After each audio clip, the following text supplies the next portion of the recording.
Here we are at our very first rental property. How to get off your butt, stop making excuses, and actually start taking action in real estate. Hey everyone, I'm Clayton Morris. Welcome to the Investing in Real Estate show. Longtime real estate investor, and this is the show where we help you build financial intelligence so you can build financial freedom. I've got a really inspiring guest on the show today. His name is Noah Laith, and he was a former political refugee turned real estate investor. So when you're sitting there, oh, I feel bad for myself. I can't take action. I don't know what to do. You know, daddy didn't love me this way. Mommy didn't love me this way. I didn't have all the tools in front of me. Today, I want you to focus on listening to this show and paying attention to how overcoming massive obstacles, reading books and applying those skills to actually take action and improve your life can actually happen one foot in front of the other. Noah is a living example of that. And now he helps thousands of people build wealth. So no more excuses. Noah, welcome to the show. Thank you. Thank you very much. Great to be on your show. Well, it's a real treat to have you here. And, you know, we were just joking. It's summertime. You're in Barcelona. I'm right now also on the Iberian Peninsula, fresh from the pool, fresh from training. And we were not going to do videos. And I said, hey, screw this. Video looks good. Let's do it. Let's just figure this out and put this out there for the world because it can really help people. So Noah, I'm really thrilled to have you here on the show today. Thank you so much for joining us. Thank you for inviting me. So give us a little backstory here. I mentioned some of your story, but I didn't probably do it justice. Walk us through, how you found yourself pouring through books to make a change in your life and finding yourself in this sort of, I would say, desperate situation. I mean, so many people right now are watching thinking, I'm in a hard way. I'm working a 9-to-5 job. I have this going for me. I don't have that going for me. But you were in a much harder way. And you overcame massive obstacles to get where you are today. So contextualize that for our audience, and then maybe we can start to unpack some of that so our audience can start to apply some of these things in their own life. Definitely. Yeah, definitely. With pleasure. So yeah, I am originally from Baghdad. My parents, because of different thoughts, they had to move from the regime of Saddam Hussein back in the 70s. And we moved to 11 countries before arriving and receiving political asylum in the Netherlands. And in the refugee camp where we were in Rotterdam, where we were living, I found a book written by Tony Robbins, and one was the Personal Power. And there, when I was reading that book, it gave me a lot of references from people who won their challenges, who turned their problems into opportunities. And that's what I thought, I have no excuses, whatever background I come from, if these people can turn them around, who am I not to do that the same? So instead of shelf developing and just reading a book after the other, I read a book and then mind mapped the book and then reread it and then started to execute it, actually. First starting with Personal Power from Tony Robbins. Love that book. So I want to go unpack that before you move on from that, because that was you just kind of glossed over that, but that's yes. What most people don't do, right? Most people will read a book. They'll maybe tweet about it. Hey, I just finished reading Personal Power by Tony Robbins. Great. Now I'm on to my next book. But what you did is incredibly powerful. So unpack that a little bit more. How did you mind map this? Yes. So back then, I thought, if I'm going to read something, I don't want to, and in the book, actually, Tony talked about it, that if you get physically connected to knowledge, that knowledge will never leave you anymore. It's how athletes learn, actually, by doing it over and over again. And I thought, if I learn, there was so much knowledge and so much information in that book and action to take, that I thought, you know what, I'm going to read it, I'm going to mind map it, and I'm going to reread it, make action list. And I wrote a letter to myself that I sent every year to my sister. And I made actually a business plan, a life business plan for the next 50 years. And I wrote that when I was 14. And every year I formed because obviously life changed, technology changed, your desires and problems changed. So that's how yeah, I see that actually also now. One of my colleagues in one of my companies is a world champion memory, and actually he do the same. When he read the book, he doesn't read it and go to the next. He read it, and he read it like it's his last book. And I I would love like to that. invite your tribe, your listeners, to read a book. If they choose a book, they are spending time, and that's the only thing in life that we actually have. It's time. So they're spending time of their life to get knowledge. So if you're going to get knowledge in 10 years, you want still to have that knowledge, or else why read that book? So what I did, I found a way through Tony Buzan, Buzan, that's Buzan, which is the guy, the man that has unleashed a lot of knowledge about how to read and how to speed read and how to mind map and get things from short to long-term memory.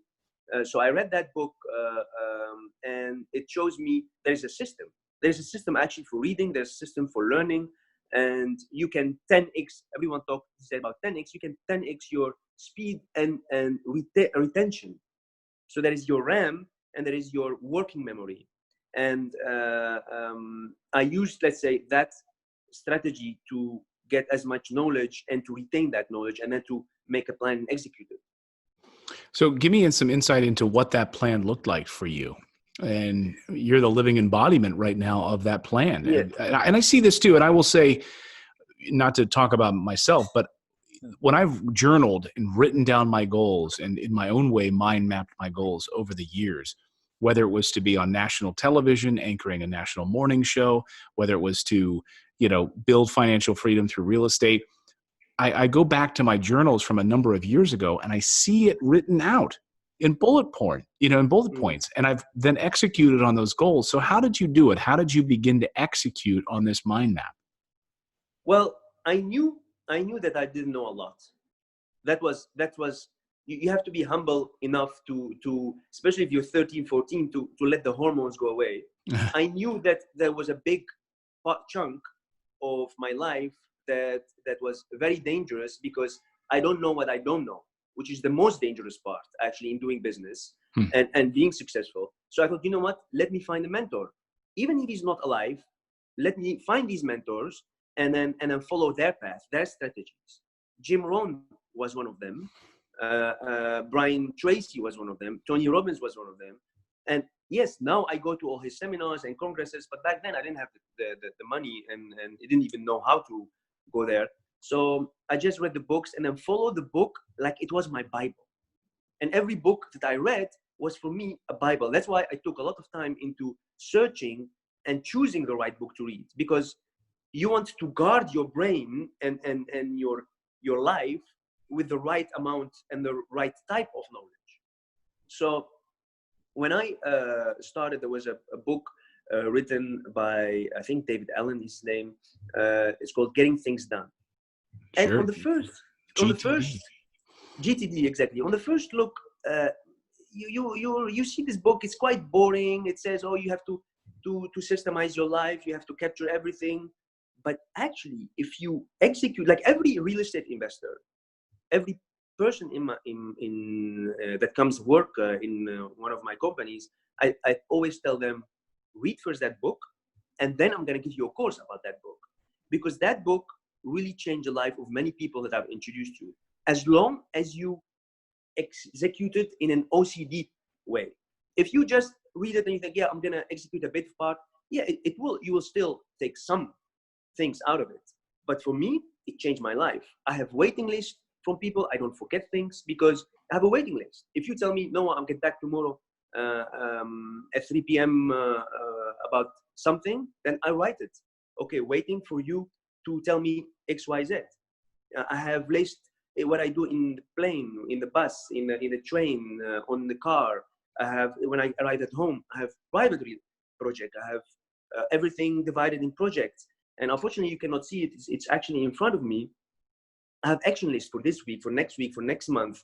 And in the first instance, it will take you around 3 months to execute it. It will take, most people don't have the patience to execute something. People don't have the patience to wake up at 5 a.m. But 5 a.m. actually, you just think for yourself, you know what? I'm going to just spend 30 days of my life, which is nothing, 30 days of my life waking up at 5 a.m. You will not want, after 30 days, you will never want to go back to your life where you wake up at 7, 8, 9. Because at 5 a.m., there is power and there is even a club called the 5 a.m. club, where people wake up at 5 a.m. And by 10, I have done so much more than any person around me. So there's an and these energy. tricks There's and an tips, energy there too, right? At that hour there is when an you energy. get up and Yes. do a Your brain is meditation. also fresh. It still have this alpha phase where you're very creative. So if you also study all the big masters like Da Vinci and the big brains in history, they all are early wakers. So you don't have actually to reinvent the wheel. A lot of people ask me, okay, what is the one thing? It's actually not the one thing. It's just copy pasting, I call it, the big guys, the people that Right. that you don't need to reinvent the wheel. They already failed in so many ways, and you can learn from that for free. We are now in a time that it's one of the most amazing time we're living in. Through a phone, you have more knowledge. You have more knowledge, and you have more access to knowledge than Einstein when he was alive. That's incredible. Right. And to think about Thomas Jefferson, who used to awaken with the dawn and as the sun would rise and would fall asleep with the candles burning out. There was no screens that they were addicted to at that time, but these geniuses, the brilliant minds who would wake up at that time and get more done in those. Think about it. You wake up at 9 a.m. There's been someone who's been up since 5 a.m. has gotten so much done in 4 hours and is just now going to start their day. Yeah. And you're sleeping in, and because you wanted to stay up late drinking and watching Netflix, and you want to know Yes. why you haven't taken action, you want to know why you haven't succeeded, just look at some of your habits as you're going to bed and you're waking up. And in those few hours, you can accomplish the world, right? Yeah. Yeah. Keith Ferrazzi actually say that. One of the great writer, he wrote a book about networking. And he said, like, the smart people nowadays is not the people that have access to knowledge, but actually are the one that guard their brain from too much knowledge. Right. Because there's so much distraction. There's so much. You go on YouTube, and 3 hours later, you're still on YouTube. Right. No, you're absolutely right about that. I think Cal Newport, I'm really been obsessed lately with Cal Newport's work. He wrote a book called Deep Work. I've talked about it here on the show. He has Being flow. Right. And he has a new book just out about a month ago called Digital Minimalism. But his main point is that we are so consumed with all of these digital distractions that it's pulling us away from actual deep work. And he said companies are actually rewarding shallow work. Yahoo, as he cites as an example, that if you're at Yahoo, you're expected to be doing multitasking nonstop. But in multitasking, we never do deep work. We never do that creative deep work, which actually propels us forward. Might be the book that you've been wanting to write. It might be the YouTube channel that you've wanted to launch. It might be the real estate investing career that you've wanted to launch. But because you're so distracted by hanging around on Facebook and other meaningless things, you're never doing that deep work, right? Yes. Distraction is something these days. Like one of my colleagues is still with a very old iPhone 4, I think. And a lot of people ask him, why are you still on iPhone 4?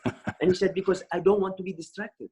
Right. Because the iPhone X or 10, I don't know which last iPhone, like there's so much that you can put on it, and you don't want that, which was for me an analogy, like how a lot of people are living their life. Now imagine, this is something that actually I want to invite your listeners. Imagine that instead of you only being in that focused zone, that flow zone, that deep focus, and you do that with your whole tribe. So instead of you reading a book by yourself, your whole company read the same book at the same time. Instead of you solving a problem by yourself and everyone in your company is solving their problem by themselves, all your team, all your 12 people are working on one problem, focused. Now that's That's magnifying powerful. the power. It's very powerful. And I will invite everyone to try that, at least with one problem they have. That's powerful. You know, with the remaining time we had, and I didn't anticipate our conversation going in this direction, but that's why I love to just turn on the cameras and go. And, you know, in my television career, I often said, if you have one question kind of lined up, and then you let your guest kind of take you in that Yes, direction. So yes. I love the direction we've gone in this, and I'd love to have you back. We can deep dive real estate investing even more deeply and deals. But I want to kind of stay on this topic because I think our audience is really resonating with this right now. And I think Okay. they're going to have a lot of power in this. How do you get started overcoming that first speed bump that gets in your way? Now you overcame massive speed bumps in your life. You put a matrix together, a mind map together that helped propel you forward. But for someone listening right now, who's just thinking about getting started in real estate investing, who's just thinking about taking that first plunge, just thinking about making a change in his or her life, what is your message to that person? How do they get started? How do they overcome that first speed bump? It's like mostly is mentality.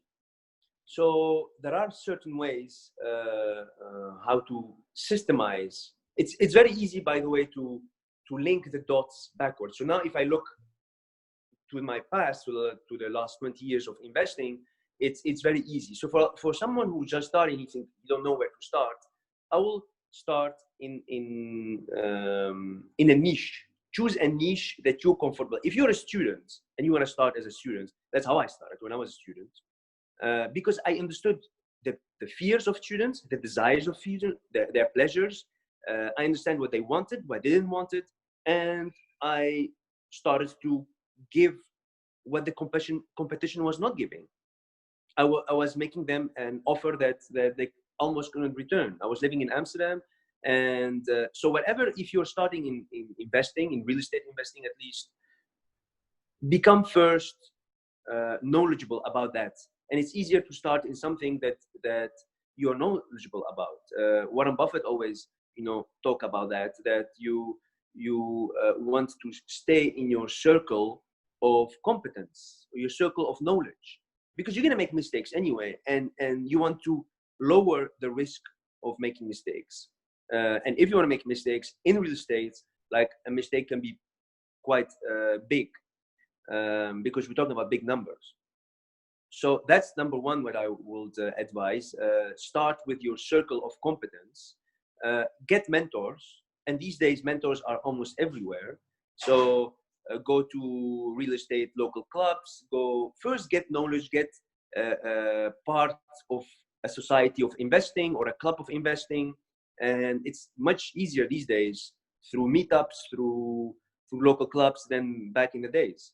So that's what I would start with. Read a lot, like become a reading machine.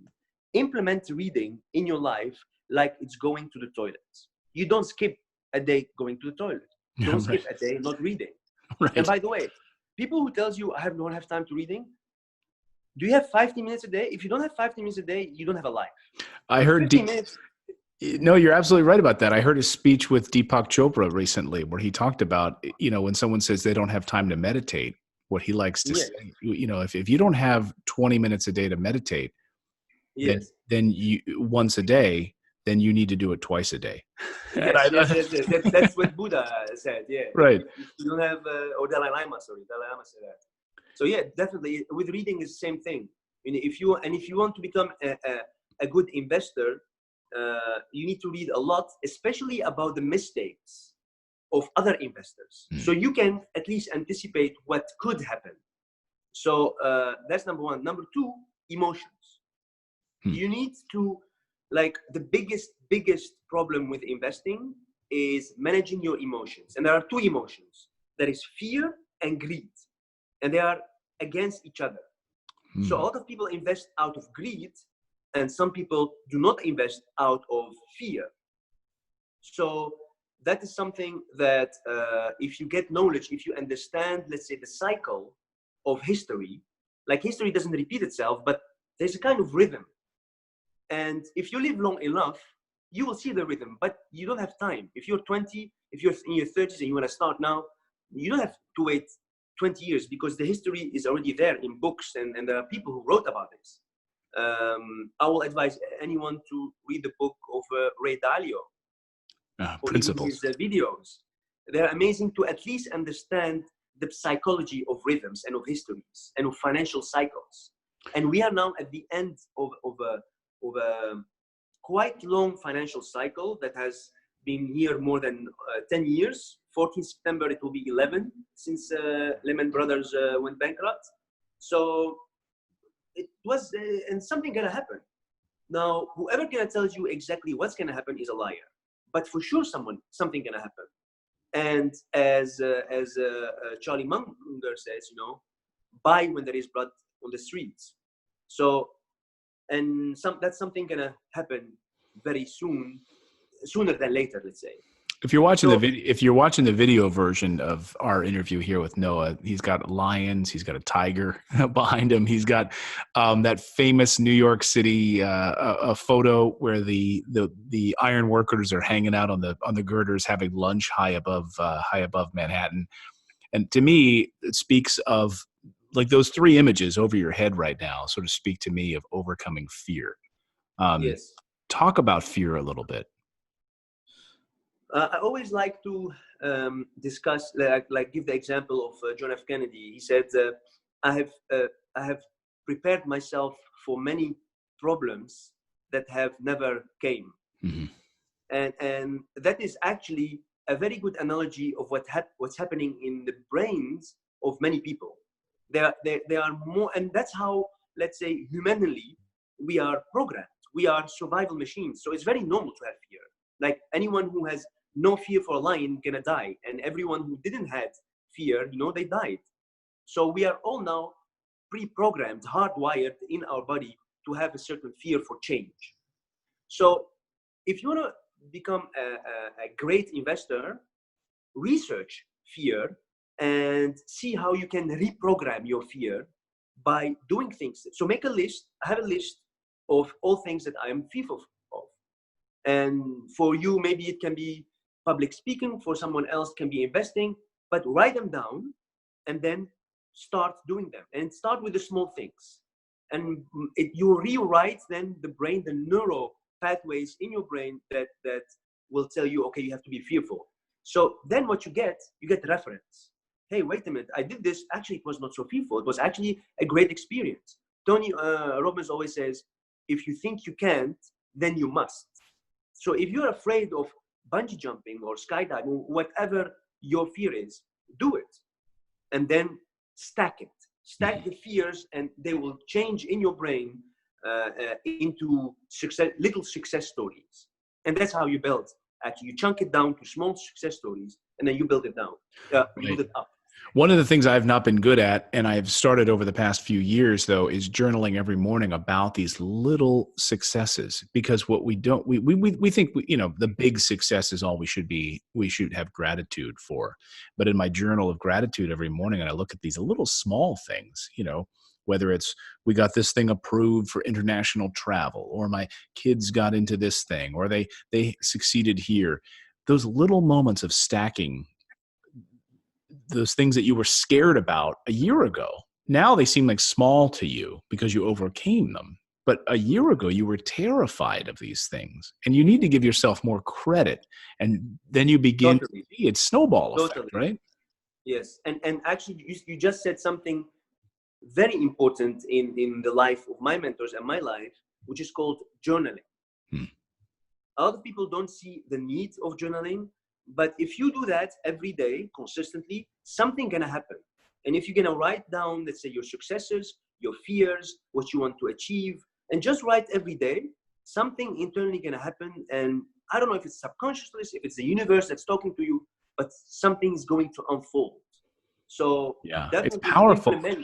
It is powerful. And you and I talked a little bit about GTD and the getting things done methodology. I would encourage our audience to check out David Allen's book. I use an app on my iPad and my iPhone called OmniFocus, which is sort of built around the GTD methodology. And even that sort of that mental brain dump that you do when you start that process, getting everything down on paper or into an inbox, and then you start to process it into projects, or someday maybe I'm not going to deal with this today, or this is just Yeah. reference material, I don't need it.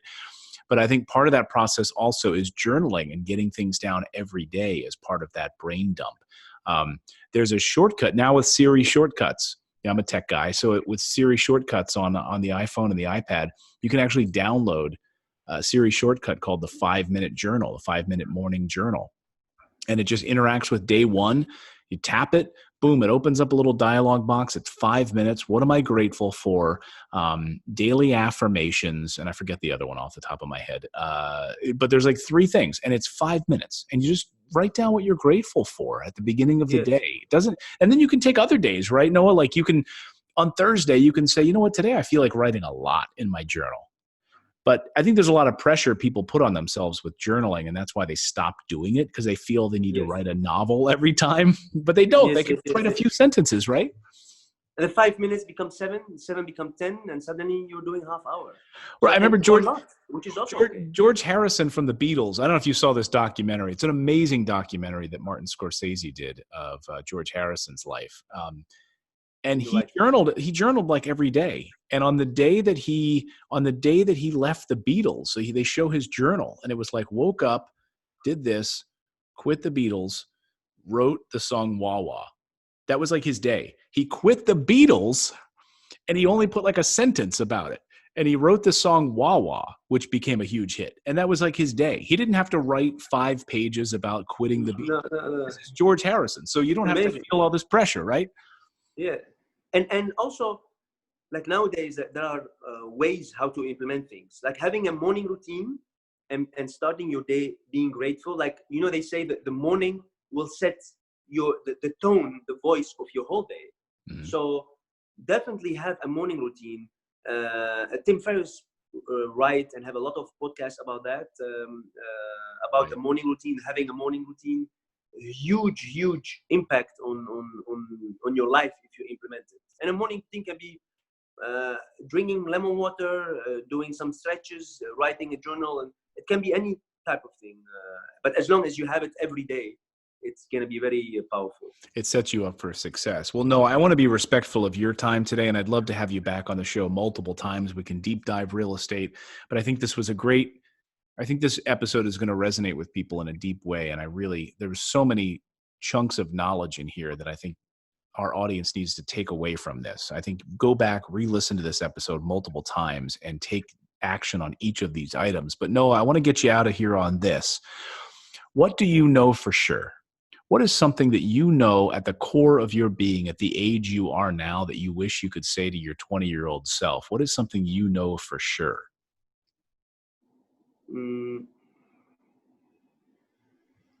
That when you do business, plan always for long term. And that the highest currency in business is integrity. That will I think it's an undervalued currency, integrity. A lot of people, they do business for today, but if you plan for 10 years or 20 years, there's even a Japanese company that have a business plan for 200 years, and they have integrity as their main. A lot of people talk about integrity, but whenever you do a business, like whenever I do a deal, and I work with a lot of squatters and a lot of problem and headache projects that we buy from banks and funds, and always I hear that voice of my grandmother. Will I do that if she was here with me? So think who is the person that you respect most, and take them as a lead way, let's say, to do business. I love that. Powerful. And when you were saying that, I had this image of like a small bodega owner saying, John, I know you don't have the money today, but I'm here for a long time. Pay me next Thursday. And that community, that relationship, that integrity of that business, knowing that you're building this relationship, you're not here today for the quick sale. and that you're never going to serve Yes. this community, that I know you'll be back next Thursday. And we're friends. We're a business. That's the integrity with which you build a long-term business plan. I love that. I love that. That's really powerful. Well, Noah, thank you so much for your time. I want to be respectful of your time. And like I said, With I'd love to pleasure. have you Thank you. back here on the show. And this was such a, I like I said, I never know where some episodes are going to go. And I sort of listen to my heart, and there's an energy about you, which is beautiful. And Thank you. Thank you very much. really, really beautiful energy. And I hope that my audience can pick this up and feels that as well. Taking some time out of your day with all of your businesses and all of that you've accomplished in your life to be able to share with our audience is really powerful. And I want to show some gratitude for you on that. So thank you so much. Thank you. Thank you very much, my friend. Thank you. How can people get a hold of you? How can people learn more about everything that you're doing and teaching this world? They can send me an email or they can go to my website, noahleith.com, or noah@noahleith.com. And I give courses in training, in wealth management, investing. So Perfect. more than welcome to have them there. Perfect. And we'll have links to that in the show notes below this episode. Once again, my guest has been Noah Laith. Thank you so much for joining us, Noah. Really, really appreciate your time. Thank you, my friend.